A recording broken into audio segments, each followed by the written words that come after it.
Hey guys, this is Izix. This week's topic is talking about body language and how we speak as men and how that's changed since transition. Um, Not really sure exactly how they want us to approach this topic. So, how I communicate as a man is followed by vocality. Um, my voice changed when I transitioned, and while it's still not the deepest thing out there, it's definitely changed the way people perceive me, perception of others. I've noticed that men kind of get more respect than women do. And I know that sounds bad, but you really notice it when you transition and realize it from the way things used to be and how they are now. And I know you might not understand what I mean by that. Excuse me. I'm sorry my throat's been acting like that for past few days.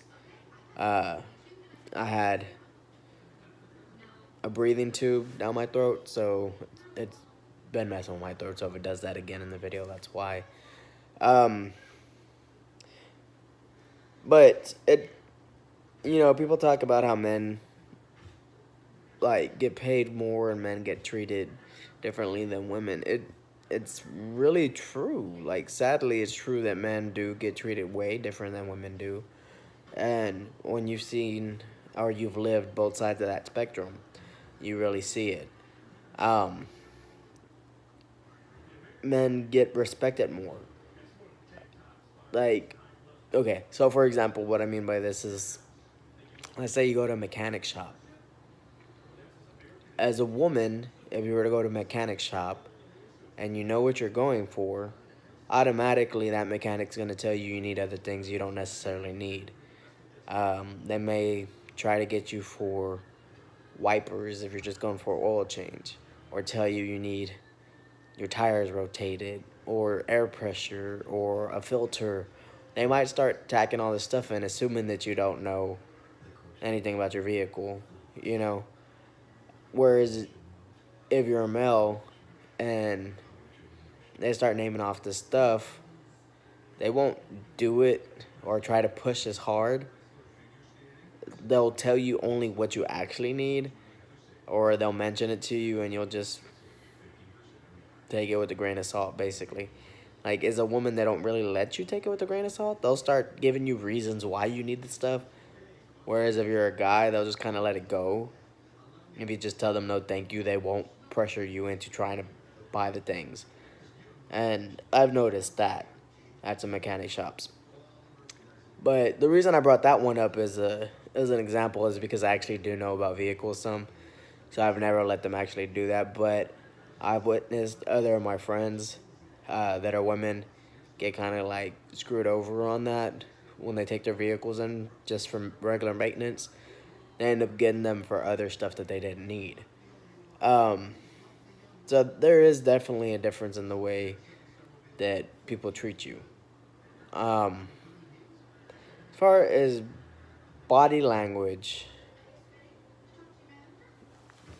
as far as body language goes and the way talking is, man, body language, handshakes, a firm handshake. I've always been taught that a firm handshake is basically the way someone's going to perceive you right then and there. If you have a weak handshake, they're not going to take you seriously. So if you go into an interview, you should have a firm handshake when you shake the person's hand. But I was told that in ROTC. I was on ROTC for like 5 years, from junior high through high school. And that's partially where I got a lot of my masculinity from. Um, how I learned to walk a certain way, to stand a certain way, to iron my clothes a certain way, to press them a certain way, and just stand real straight and real proper, you know. Um, Now, I don't do it all the time. There's times that I'm just casual and I don't do that, but if I was to dress up, I know how to do it with the proper gig lines and like the proper attire and proper things lined a certain way, shoes shined like cleaned enough, you know. So that's where I learned how to present more male. It was through those teachings in that course. But I mean, you don't necessarily have to present yourself completely masculine. You could still have some feminine traits or feminine qualities and still come off as masculine.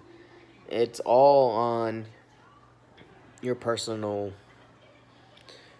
wants or your personal needs and how you want to be perceived. People will perceive you the way you let yourself be perceived, or the way you present yourself, um, the way you represent who you are. I'm hoping that this video makes sense to y'all and that I'm touching on this topic properly. But I'm gonna go ahead and wrap this video up, guys. I had surgery this week and I'm still a little tired, still in a little pain. And that's actually the reason why I hadn't been seeing any videos recently. I've just been really busy with this stuff. But I am gonna start recording again and I'll see y'all next week.